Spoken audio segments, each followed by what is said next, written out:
Hi folks, and welcome back to The Plot. We've got another glorious day for gardening, much cooler than yesterday, which is quite welcome, to be honest. Now, as you can see, I've brought up a new tool, and today's task is basically all of my bed prep and a bit of mowing and trimming. I have about 12 beds that I want to get ready today. It's like JB versus 12 beds. We're going to see what we can do. If I don't get them all, it's not the end of the world. I'm just kind of doing this to give me a bit of motivation, a little bit of challenge to get me out today, because I'm feeling it after a week of allotmenting. I'm feeling pretty tired. But yes, this little petrol strimmer, I've tried for a while to find the right tool for me. To be honest, when we first took on the plot, I bought like a proper strimmer, a proper brush cutter basically, to get rid of the head-high brambles. And for a little while, I was using that to trim the grass, but it was an absolute mission. You had to bring it up in the car, you know, it was this big, heavy thing. And that wasn't really working. So then I got a petrol lawnmower. We picked up like really cheap for like a tenner off Facebook Marketplace.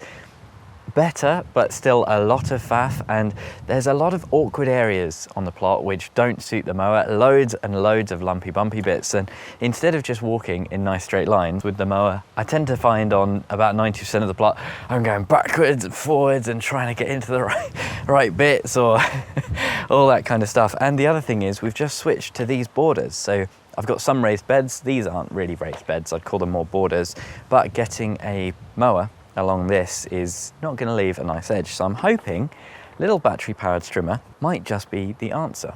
The big thing about this is I can just walk it down to the plot. I've walked today, backpack, strimmer over my shoulder. It's nice and lightweight, and it's one of those things I could just pick up on a whim, or you know, one day if I'm up here and notice the grass is a bit long. It's not like a mission. It doesn't require any prep or the real thinking about. The lawnmower, it's a little bit more like, oh, I need to set aside some time to get it all ready, especially the first few cold starts. It doesn't like it. You've got to make sure you got the oil with you as well for the engine. So I think this will be the answer. So I'm going to do the strimming first, because that's probably going to knock up loads of stuff that's going to get on the beds anyway and need a little bit of tidying. So we're going to do all the strimming and then turn our hand to the bed prep.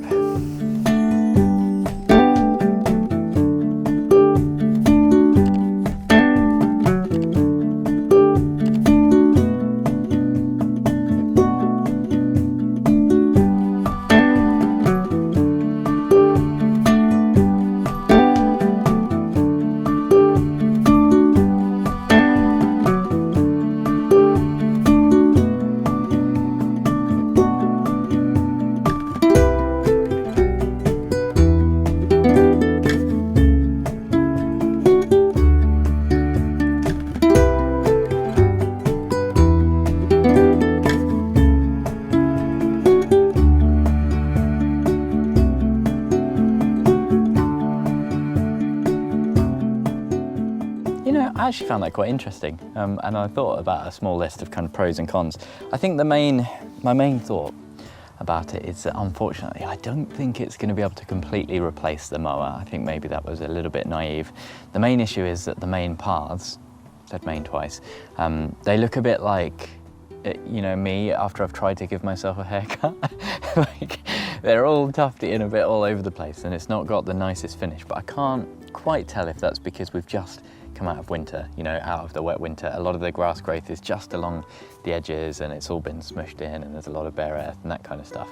So I think maybe if it was a bit more of a uniform sward, it might do a better job, but I think for the main paths I might still need to be mowing. As you can see, I've been raking. That's another downside of doing the strimming. Obviously it takes a little bit more time to go around afterwards with the rake, and the main reason I do this is just because I want the compost. It also will slow down the grass growth on the path over time as you kind of strip some of the nutrients. One of the nicest things about using the strimmer though is like the added precision. There's loads of little bits that I was able to avoid, like daisies and stuff like that. It's just nice to leave the flowers rather than mowing and obliterating everything, and sort of, it's a lot less stop-start I found as well, because, you know, I have quite a messy plot. I don't know if you've noticed. When I'm mowing, I have to turn the mower off every kind of, I don't know, few minutes, and move a load of stuff that I'd forgotten about that's in the way of where I need to mow. The other main selling point, of course, is the portability. It's really easy to just pick up. I spoke about that already. I was a bit worried about the battery life, but it seems fine. I did run out of charge on the first battery, but I think that was half done. So I've got 2 batteries. I think that's going to be enough, maybe in the height of summer, maybe it won't, but I was pleasantly surprised by the battery life. It's not the most powerful, so there were a few clumps I couldn't quite wear down some really big clumps. But that's kind of like a plus and a minus, because one of the plus points about it not being too powerful is all the beds are like completely unscathed. Even like the treatment where it's been painted is still there. So I'm really glad that I can go right up to the beds, and that's the main thing that I think it's going to be really good for, just getting up against the beds. And you can kind of do that once a week, and then maybe only mow every 2 or 3 weeks. And I think it's definitely going to make plot maintenance feel that little bit easier on this plot, so I'm very happy with it. Although of course in an ideal world I would be able to just use that and never have to mow again, but you can't have everything, can you? And hopefully a bit of grass in the hot composter will invigorate it a little bit, start to get things cooking and warming up again in here. Now we are on to bed prep time, and this is the main task of the day, and I'm dying to get cracking. But I don't want to accidentally not talk about it at all.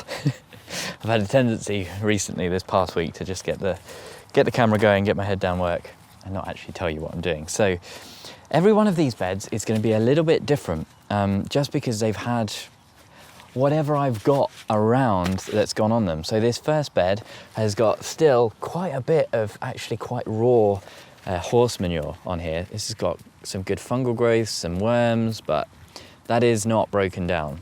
So this needs a bit of working into the soil. There's loads of this as well, which is actually leaf mold. It doesn't look particularly weed free, which is a bit of a shame. But this bed has had a lot of organic matter. This is historically probably my most neglected bed. So at the end of kind of winter, I chucked loads of stuff on here. There's a few daikon radish, I think these are. No, that is some kind of other green manure, maybe a mustard. So this bed is going to need some serious going over. You can see there's some big vegetation, a little allium, probably an onion or a spring onion that I'm going to leave to go to flower here. This is French sorrel, which is all going to seed and flower. I'm not really sure what to do with that. I'll probably just cut it back and leave it there. But if you've got any suggestions in the comments, if it's going to become invasive, if it needs to come out, let me know. There's a lot of grass clods in here that, like on the L bed or the J bed, these I'm going to be taking out and popping into the cold compost, just because I think that's best. Now, if I had enough manure, if I had bags and bags and bags of manure and cardboard, I might just mulch this and go again like I've done on the J bed, but I don't. So a lot of these, I'm just going to be going through, getting out the clods, just making it a nice blank slate to work in. Now, to say that I underestimated this task, I think would be a colossal understatement. I'm going to sit down in front of the camera in a bit and talk to you about it, but oh my goodness, this bit especially, you can see this footage is sped up so fast, and I am barely moving. Getting the grass clods out from around the border there, it just took just a shocking amount of time. I really cannot believe this. It was excruciating. Once I had got the worst of it, this hoe work is just trying to work some of that manure into the soil a little bit, because it has taken a long time to break down. But this bed, to be honest, was pretty much the same. Just excruciating couch grass. Did not enjoy this one, folks.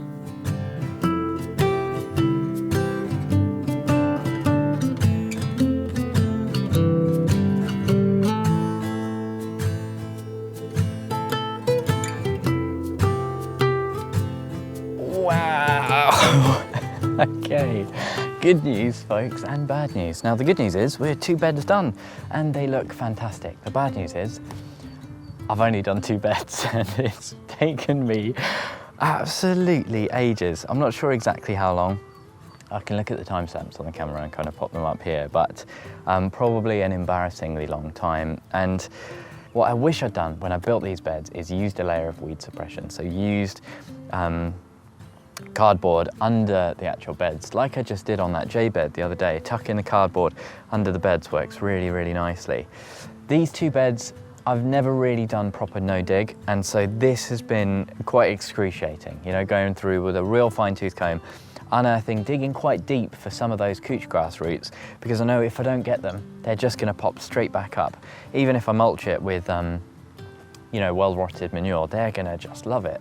So hopefully I've been thorough enough. Really, really finicky, kind of right around the edges with the bed. It's actually kind of made it more difficult in some ways to weed this. So I'm feeling exhausted already and I've got like 10 more to do. But I've said good news and bad news. There is some more very good news, and that is that the next 3 beds have been pretty much no dig for a while. So these are going to be really, really light work. I basically just need to go in. This bed has been covered as well, but there's a few little dandelions and things like that I just need to go in and get, and it should be approximately 1,000 times easier than the last. There's another bit of sorrel right at the top there. You can see that stuff is perennial and it just goes right through. French sorrel, really, really tasty though. So I'm not getting rid of them, but I am hacking them back because we want the nice fresh growth.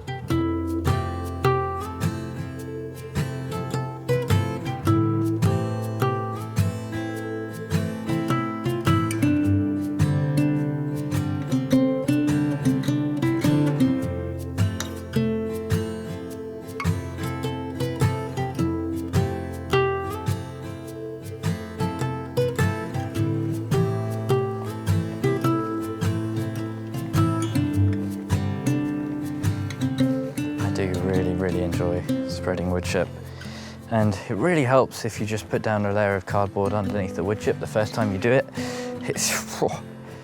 I've had some areas where I've done that with the cardboard and some areas where I haven't, and the difference is like night and day.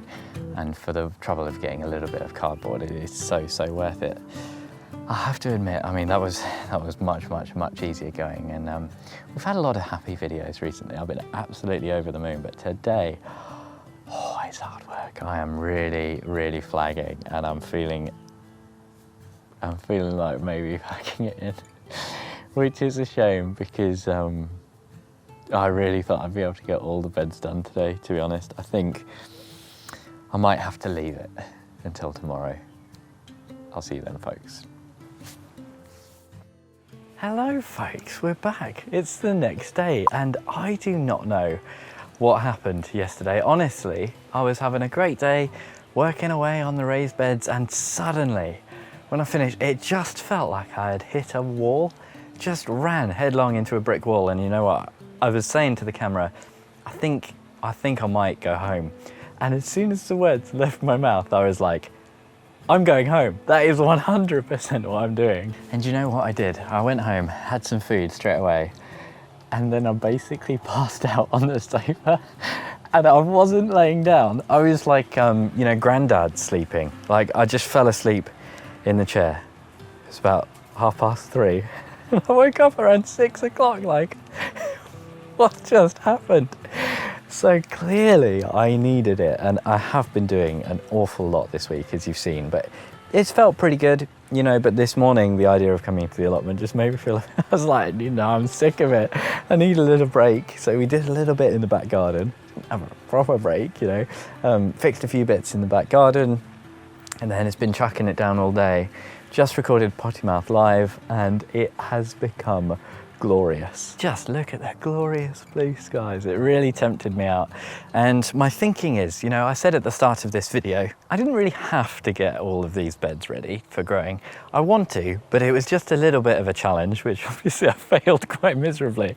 But I don't really need to do the bed prep until it comes time to plant into it. But what I do want to do is just get these covers off this 3. These 3 raised beds have been pretty much no dig, and I don't know if I'm going to regret putting fresh horse manure on here, because with fresh horse manure comes quite a lot of weed seed. But the no dig here, it wasn't completely successful at reducing all of the weed pressure. So a little bit of a mixed bag, you know. This was proper no dig beds though. I did like loads of manure, maybe 3 bags on each of this on top of quite thick cardboard. This is probably the best one. It's had a fresh mulch of even more well-rotted horse manure at the start of winter, and there's just a little bit of pressure coming through. So I think it would be nice to just do a little bit on these 3, and then I think to kind of wrap the day up, it would be really nice to just actually sow a few things in the ground, because doing all the prep work is one thing, and it does feel nice to get it all done. But really, Why are we getting the beds ready? It's so we can start sowing. And I mean, I transplant a lot of stuff. I generally tend to prefer to do transplanting, but there is stuff that can be sown in the ground, so I think it makes sense. We can maybe start some carrots and parsnips. This bed is quite an interesting one, not only because of this massive parasol mushroom that's come up, but because this has had loads of material added to it from the polytunnel, so just kind of soil that's been chucked on top. And I like that because it means it's the first bed that is really on its way to actually becoming a raised bed. Ugh, splashed. The whole idea with these beds is that I really want to start to build the soil level up, because when I was installing the polytunnel, I learned that actually the soil depth here is quite low. There's only a few inches before you hit the hard clay pan. And so I think a few crops are going to struggle with that. And it's interesting because under here you can see actually this fresh manure had an awful lot of bedding in it, and it's created quite a nice weed-free texture.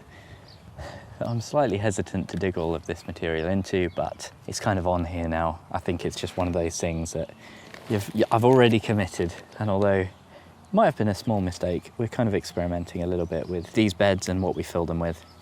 But I'm certain that because this is going to be a proper raised bed, it's going to be so much easier to weed and keep weed free compared to the beds that I started the day on.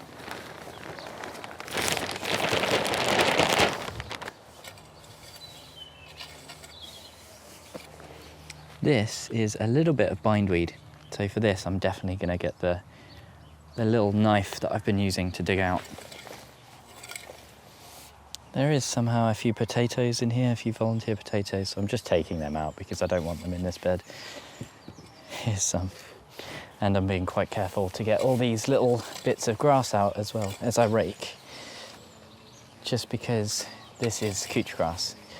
So it's just going to carry on spreading. It comes out quite easy when you rake. You get the clump that comes with it normally, like that.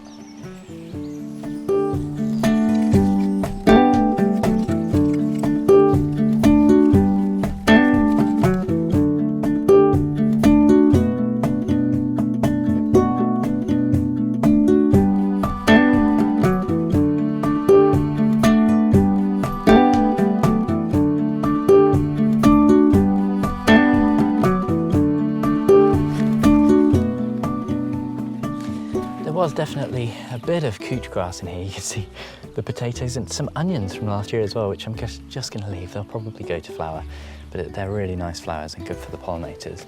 But yes, although there was a lot of couch grass in here, it is remarkably easy.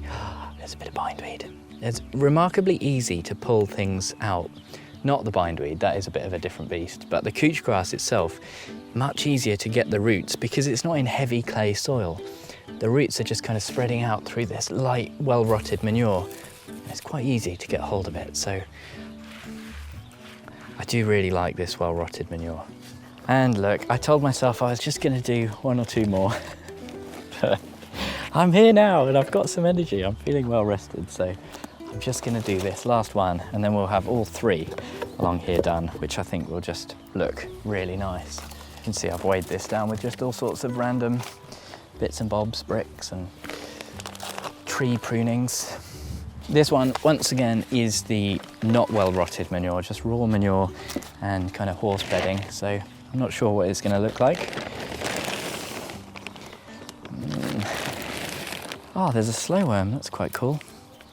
Very common sight on our allotments, so try not to disturb him too much. It's really fat actually, that might be a pregnant female, so definitely try not to disturb him. This does not look like, I just said him, this does not look like it's rotted down much at all, which is quite a surprise. I did do this not super late into winter. I think it might have been a little bit later than ideal, but yeah, quite raw, lots and lots of grass growth in here.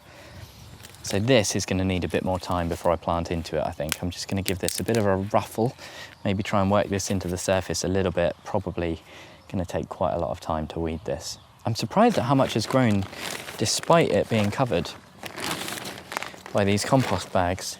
The grass will just grow through anything, won't it? This does not smell nice, I will tell you that for free. Actually not nearly as bad as I was expecting. Once again, a bit of grass, but this isn't quite as easy to get out as the last one, but it is easier than when it's just not had a mulch at all. Like the raised beds on the first plot, the original plot. I still call it the first plot, but you see, like this is coming up much easier than it would in clay soil. So still lots and lots of manure on here though that hasn't broken down. So I think I might actually cover this bed up again. Although maybe it's the lack of rain getting to it, which is the reasoning for it not having broken down. I'm not too sure. Maybe I'll just leave it to the elements for a little while, but I don't think it's wise to plant into it when there's still so much raw manure. Although this is like rock solid. Yeah, maybe it does need moisture. Maybe the membrane that I put over it was excluding the moisture too much and preventing it from breaking down. We're learning. A lot of experimentation, we're learning. It's a little bit over there. Come on. It is remarkable just how much quicker it's been to go through these. I guess they are smaller beds, but it just feels so much easier than those first beds, you know, because it was the first time they've not had a no-dig treatment or anything like that. It honestly took hours. I'm on cloud 9. It feels so nice to get this done, especially after, you know, yesterday it felt like a bit of a failure. I said at the start, or I said just now that, you know, it felt like I'd failed miserably at my task, but it's very important, isn't it, to not put too much pressure on yourself. So I was being a bit flippant, you know, I didn't really feel like I failed, and it certainly wasn't something that I was worried about. You know, when I went home, just did what I had to do, rest up and come back to fight another day. I just wasn't expecting to come back quite so quickly and full of life. So what I'm doing now is these carrots. These are the ones that I couldn't resist at the garden centre. Jess has started doing like baby carrots for, you know, our roasts and stuff. Absolutely loves them. So this year I am determined to get some baby carrots. Oh, do you ever get a seed packet that just takes ages to open? When I say baby carrots, I don't mean just young ones that you take early. I mean these actual kind of tiny size ones. And these are like easy mode for carrots. You know, if you can't grow these, then are you even allowed to call yourself an allotmenter? I've been trying for 4 years and I've not had great carrot harvest, but I still like to try. I do still like to try. I think almost every year I say, I'm never doing carrots again. And this time of year rolls around and it's quite an exciting one to get in the ground, I think.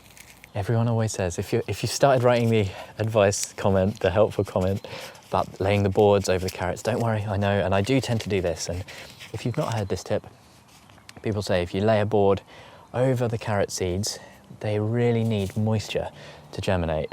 After the rain that we've had, I'd be amazed if that was the problem. But I do like to lay a board down anyway, because if nothing else, it helps me to know exactly where I've sowed. However, this year, I think what I'm going to do, this bed is a little bit of an unknown in terms of what's going to crop up because it's been covered. There is a lot of soil, so I'm expecting quite a lot of weed pressure. What I'm going to do is just mark this out. I've done quite a deep little channel here with a board, which just so happens to be perfect size of the beds. Oh, not that one. Whoops. These ones though, 1.2. Okay. Where's the one I used?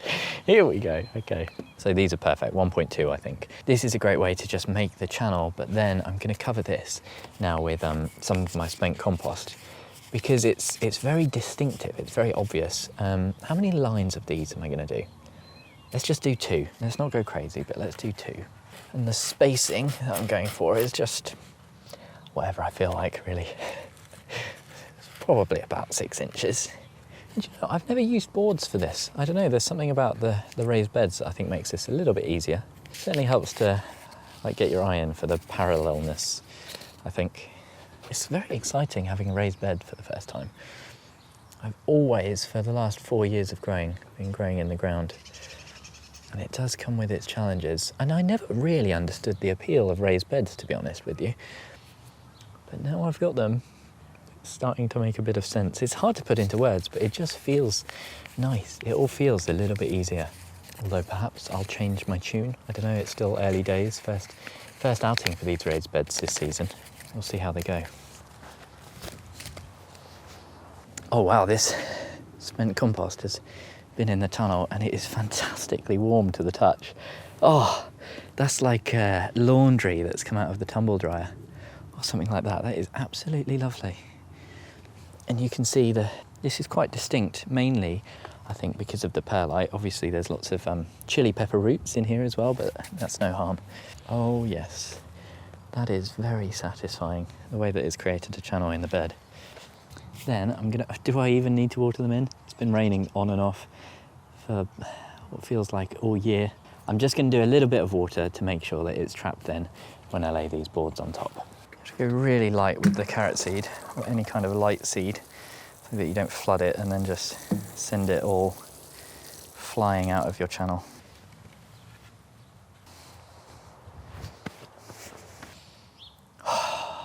It's just fantastic. I'm feeling an immense sense of accomplishment. The projects that we've got through and put the finishing touches on this week off, the beds are 90% clear, maybe 80%. There's still a couple of big ones that I've not done yet, but oh wow, it feels so good coming into spring, first things in the ground, getting everything clear, getting everything ready. I've just about hit most of the things on this week's to-do list that I wanted to do, so just fantastic. Back to work tomorrow, so the rhythm is all going to change a little bit, but I'm hoping that, I've been adopting slightly lower maintenance methods, and I'm hoping it's really going to start to pay off. I'm hoping all this work that I've put in over winter on the raised beds and the polytunnel and the new greenhouse is all going to start to pay off. So thank you ever so much for joining me. An extra special thank you to all of my Chili Pepper Tier patrons: Tony, Bill, Pam, Louise, Mel, Michael, Denise, Socks in the Garden, Sarah, Andrew and Andrea. Andrea, is that right? I really hope that's right. I'm sorry. If not, we'll get there eventually. If you want to see me struggle to pronounce more names, links to the Patreon below. Thanks, folks. See you in the next one.